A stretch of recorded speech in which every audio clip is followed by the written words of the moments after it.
저는 올해 68살 부산 영도에서 평생을 배 타며 살아온 김태수라고 합니다. 35년을 조선소에서 일하고 정년퇴직을 했습니다. 퇴직식 날 동료들이 꽃다발을 안겨주며 형님 이제 좀 쉬이소라고 말하던 그 순간까지는 몰랐습니다. 쉰다는 게 이렇게 무서운 일인지 말입니다. 아침 6시면 눈이 번쩍 떠집니다. 그런데 갈 곳이 없습니다. 출근복 대신 트레이닝복을 입고 거실에 앉아 있으면 부엌에서 아내가 달그락거리며 밥을 합니다. 여보, 이제는 좀 늦잠도 자요. 그렇게 말하지만 그 말이 왜 그렇게 서운한지 모르겠습니다. 저는 아직 쓸모 있는 사람이고 싶은데 세상은 저를 다 쓴 사람처럼 밀어내는 것 같았습니다. 퇴직금은 생각보다 많지 않았습니다. 두 아들 결혼시키고 작은 아들 전세 보태주고 나니 통장에는 노후자금이라고 부르기에도 민망한 돈만 남았습니다. 아내는 괜찮다고 했습니다. 우리 둘이 쓰면 얼마나 쓴다고 그래요? 그 말이 더 가슴을 아프게 했습니다.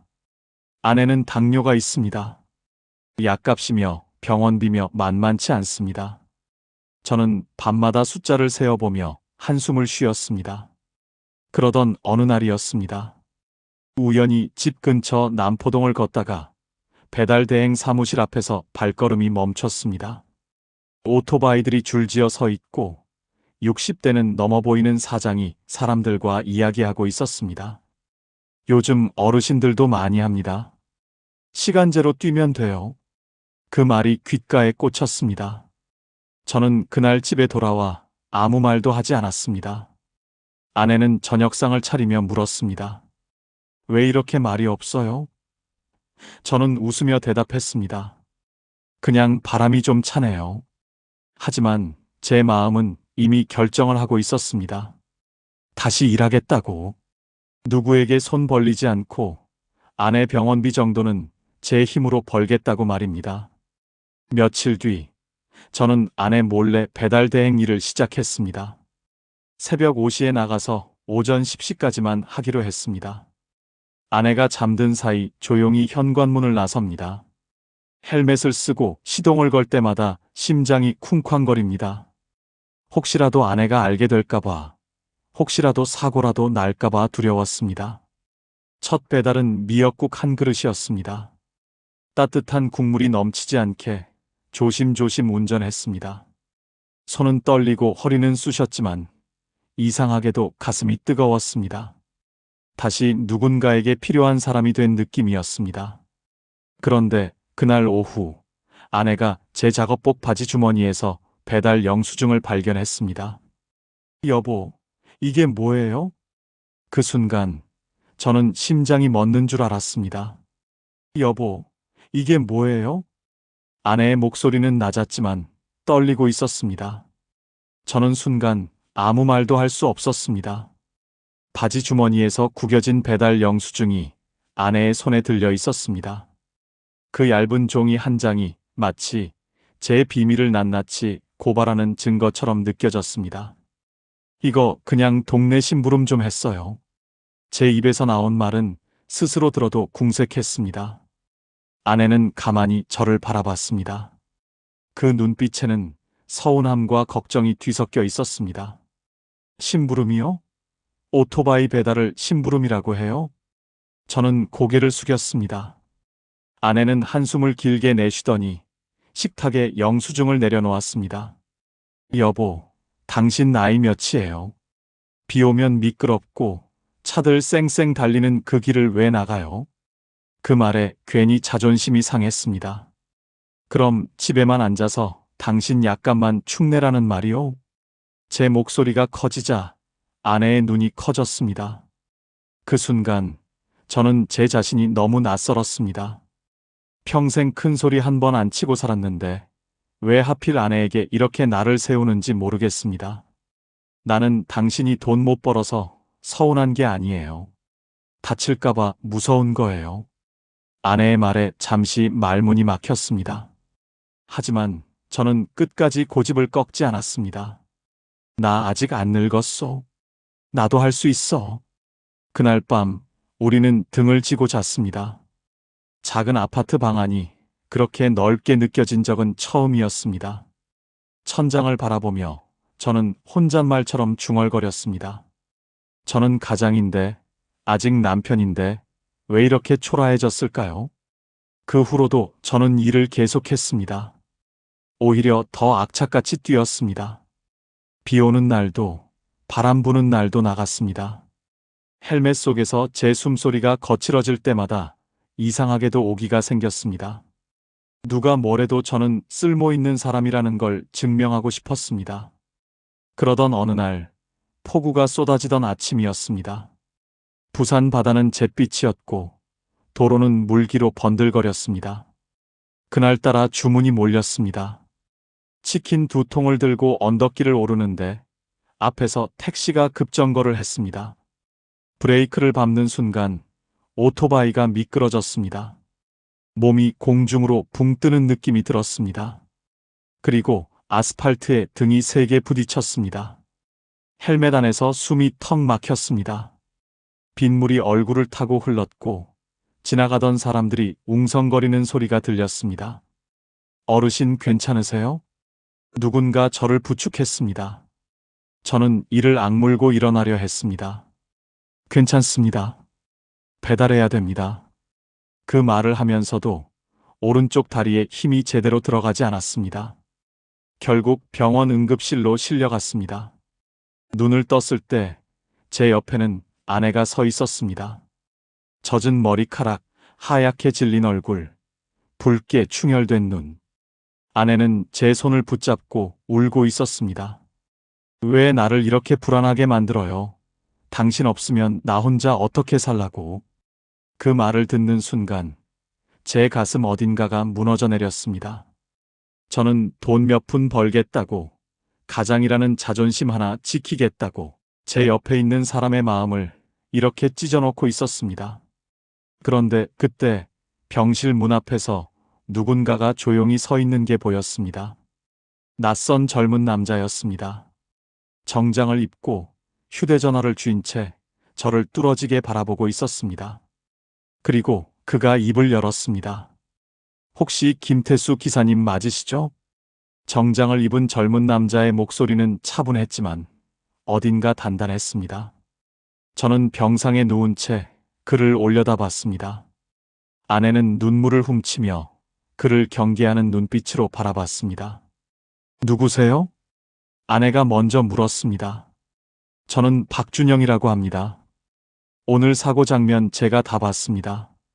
그는 휴대전화를 들어 보였습니다. 화면에는 제가 미끄러지는 순간이 찍혀 있었습니다. 택시가 갑자기 끼어들며 급정거하는 장면, 그리고 제가 피하지 못하고 넘어지는 모습이 선명하게 담겨 있었습니다. 택시 기사 과실이 큽니다. 블랙박스랑 제 영상 합치면 충분히 입증됩니다. 저는 순간 멍해졌습니다. 그저 제 부주의라고 생각했습니다. 나이 든 사람이 무리해서 사고 난 거라고, 누구 하나 제 편이 되어줄 거라 생각하지 않았습니다. 아니, 괜찮습니다. 그냥 제가 조심 못해서. 제가 말끝을 흐리자 박준영 씨는 단호하게 고개를 저었습니다. 아닙니다. 기사님 잘못 아닙니다. 택시가 신호도 안 지키고 끼어들었습니다. 저도 그 뒤에서 따라오다 깜짝 놀랐습니다. 아내가 제 손을 더 꽉 잡았습니다. 정말이에요? 우리 남편 잘못 아니에요? 그 말에 저는 가슴이 먹먹해졌습니다. 아내의 눈에는 여전히 두려움이 가득했습니다. 저는 돈 몇만 원 벌겠다고 뛰어다니다가 이 사람을 이렇게 떨게 만들었습니다. 그날 이후 일이 커지기 시작했습니다. 박준영 씨는 그냥 지나치지 않았습니다. 보험사와 통화하고 경찰에 영상 제출하고 심지어 택시 기사와 언성을 높이며 따졌습니다. 저는 병원 침대에 누워 있는데 세상 밖에서는 제 억울함을 대신 싸워주는 사람이 있었습니다. 그런데 이상하게도 박준영 씨는 저를 볼 때마다 묘한 표정을 지었습니다. 마치 오래전부터 알고 있던 사람을 보는 것처럼 말입니다. 기사님, 혹시 조선소에서 일하셨죠? 그가 갑자기 물었습니다. 예, 한평생 거기 있었죠? 그는 잠시 입술을 깨물더니 말을 이었습니다. 1998년 겨울, 큰 크레인 사고 기억하십니까? 그 순간 제 머릿속이 멈췄습니다. 눈앞이 번쩍이며 오래된 기억이 떠올랐습니다. 눈발이 날리던 날, 크레인 줄이 끊어지며 철판이 쏟아졌던 그 사고. 저는 본능처럼 달려가 누군가를 밀쳐냈습니다. 그리고 대신 어깨를 크게 다쳤습니다. 그 일로 한동안 병원 신세를 졌습니다. 그때 다친 젊은 친구 하나 있었지요. 제 목소리가 떨렸습니다. 박준영 씨의 눈이 붉어졌습니다. 그게 저희 아버지입니다. 병실 안이 조용해졌습니다. 아버지가 늘 말씀하셨습니다. 그때 김태수 반장님 아니었으면 나는 그 자리에서 죽었을 거라고. 그 은혜 갚고 싶다고 하셨습니다. 그런데 아버지가 몇 년 전 세상을 떠났습니다. 아내는 놀란 눈으로 저를 바라봤습니다. 저는 아무 말도 할 수 없었습니다. 그때 저는 그저 해야 할 일을 했을 뿐입니다. 현장에서 같이 일하는 동료였으니까 몸이 먼저 움직였을 뿐입니다. 박준영 씨가 고개를 숙였습니다. 아버지가 돌아가시기 전에 저한테 꼭 말씀하셨습니다. 언젠가 그분 만나면 대신 갚으라고. 저는 오늘 사고 현장에서 기사님 이름을 듣고 설마 했습니다. 그는 제 앞에 명함을 내밀었습니다. 부산에서 꽤 이름 있는 법무법인 변호사라고 적혀 있었습니다. 이번 사고 제가 맡겠습니다. 치료비, 합의금 다 정당하게 받으셔야 합니다. 그리고 그는 잠시 말을 멈췄습니다. 기사님, 더 이상 오토바이 타지 마십시오. 그 말에 저는 고개를 떨궜습니다. 아내의 손이 제 손을 감싸 안았습니다. 그런데 그날 저녁 집으로 돌아온 뒤 또 다른 일이 기다리고 있었습니다. 큰아들 김동현이 얼굴을 붉힌 채 찾아왔습니다. 아버지, 배달하셨다면서요? 왜 저한테 말 안 했어요? 그의 목소리에는 분노가 섞여 있었습니다. 동네 사람들이 다 봤습니다. 우리 아버지가 치킨 배달한다고. 그 말이 칼처럼 가슴을 파고들었습니다. 저는 조용히 대답했습니다. 그래서 뭐가 부끄럽냐? 그 순간 아들의 표정이 굳어졌습니다. 이제 갈등은 집 안으로 번지기 시작했습니다. 그래서 뭐가 부끄럽냐? 제 말에 큰아들 김동현의 얼굴이 굳었습니다. 거실 공기가 얼어붙은 것처럼 무거워졌습니다. 아내는 두 사람 사이를 번갈아 보며 안절부절 못했습니다. 아버지, 제 말은 그게 아니라 위험하잖아요. 나이도 있으신데 왜 그런 일을 하세요? 나이 있으면 집에만 있어야 하냐? 제 목소리는 생각보다 차분했지만 속에서는 무언가가 끓어오르고 있었습니다. 김동현은 한숨을 내쉬었습니다. 제가 더 벌면 되잖아요. 말씀만 하시지. 그 말을 듣는 순간 제 안에 있던 자존심이 무너지는 소리가 났습니다. 저는 그 애가 초등학생일 때도, 군대 보낼 때도, 결혼할 때도 단 한 번도 손 내민 적이 없었습니다.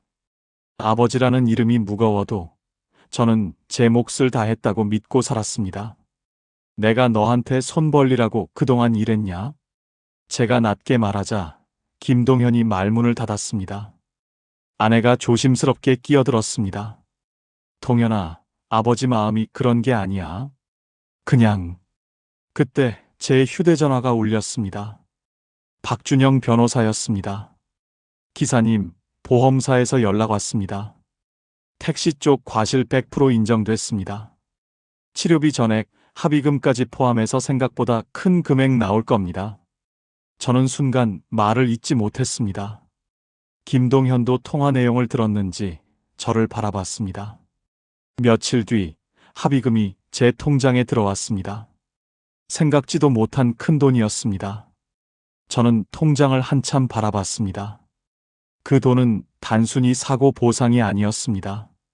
제 억울함이 인정받은 값이었고 제 인생이 함부로 취급되지 않았다는 증명이었습니다.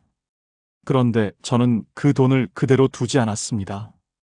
다음 날 저는 김동현을 불렀습니다. 그리고 작은 아들 김민수도 함께 오라고 했습니다. 두 아들이 나란히 앉아 있는 모습을 보니 가슴이 묘하게 저렸습니다. 아버지, 몸은 좀 괜찮으세요? 김민수가 먼저 물었습니다. 저는 고개를 끄덕였습니다. 그리고 통장 사본을 테이블 위에 올려놓았습니다. 이 돈, 너희들 줄 생각 없다? 두 아들의 눈이 동시에 흔들렸습니다. 아버지, 그런 말 하려고 부르신 거 아니잖아요. 김동현이 당황하며 말했습니다. 저는 조용히 말을 이었습니다. 이 돈으로 작은 가게 하나 낼 거다. 아내가 놀란 눈으로 저를 봤습니다. 여보, 무슨 가게를?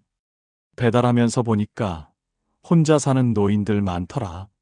문 열어도 반겨주는 사람 하나 없는 집들. 국 하나 제대로 못 끓여 먹는 분들. 저는 숨을 한번 고르고 말했습니다. 반찬 가게 할 거다. 이름은 태순의 따뜻한 밥상. 두 아들이 아무 말도 하지 못했습니다. 돈 벌려고 하는 거 아니다. 나처럼 정년퇴직하고 갈 데 없는 사람들 같이 일하자고 할 거다. 월급 많이는 못 줘도 자존심은 지켜주면서 일할 수 있게. 그 순간 김동현의 눈이 붉어졌습니다. 아버지, 저희가 그런 뜻으로 말한 거 아니에요. 부끄럽다고 생각한 적 없습니다. 그냥 다칠까봐 무서웠습니다. 저는 아들을 한참 바라봤습니다. 그 아이도 이제 40이 넘었지만 제 눈에는 여전히 어린아이였습니다. 그럼 아버지 일하는 거 부끄럽지 않다고 약속해라. 예. 짧은 대답이었지만 그 안에는 진심이 담겨 있었습니다. 몇 달 뒤 부산 영도 시장 골목에 작은 반찬 가게가 문을 열었습니다. 아침마다 된장국 냄새가 골목을 채웠습니다. 조선소 출신 동료 2명이 앞치마를 두르고 함께 서 있었습니다. 우리는 웃으며 말했습니다. 우리가 이제 사장이다. 아내는 계산대에 앉아 손님을 맞았습니다. 당뇨약 대신 하루 매상이 더 궁금해졌습니다. 그리고 어느 날 정장을 입은 박준영 변호사가 가게 문을 열고 들어왔습니다. 기사님, 아니 사장님. 오늘은 제가 손님입니다. 그가 웃으며 말했습니다. 저는 그에게 따뜻한 미역국을 건넸습니다. 그날 미역국 배달하다 사고 났죠. 오늘은 내가 직접 끓였어. 그는 한 숟가락 먹고는 고개를 끄덕였습니다. 아버지가 좋아하셨을 맛입니다. 그 말을 듣는 순간 저는 눈시울이 뜨거워졌습니다. 반찬 가게를 연 지 1년쯤 지났을 무렵이었습니다. 부산 영도 시장 골목은 이제 아침마다 사람들로 북적였습니다. 태수 사장님, 오늘 된장국 2팩 더 줘요. 사장님, 어제 나물 맛있더라. 그런 말들이 제 하루를 채웠습니다. 오토바이 헬멧 대신 흰 앞치마를 두르고 서 있는 제 모습이 저는 그렇게 좋을 수가 없었습니다. 같이 일하는 동료들도 하나둘 늘었습니다. 조선소에서 함께 일하다 퇴직한 박영식 형님, 경비일하다 허리 다친 최병철 씨, 다들 집에서는 눈치 보던 사람들이었습니다. 그런데 가게 문을 열고 들어오면 표정이 달라졌습니다. 사장님, 오늘은 내가 국간 맞출게.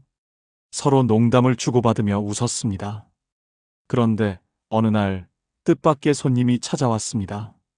시장 상인회장이었습니다. 뒤에는 구청 직원까지 따라왔습니다. 저는 순간 긴장했습니다.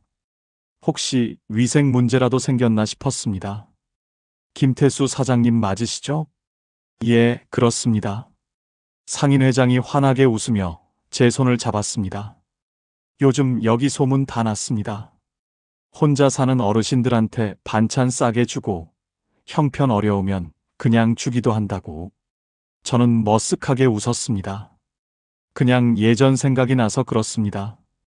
그때 구청 직원이 말을 꺼냈습니다.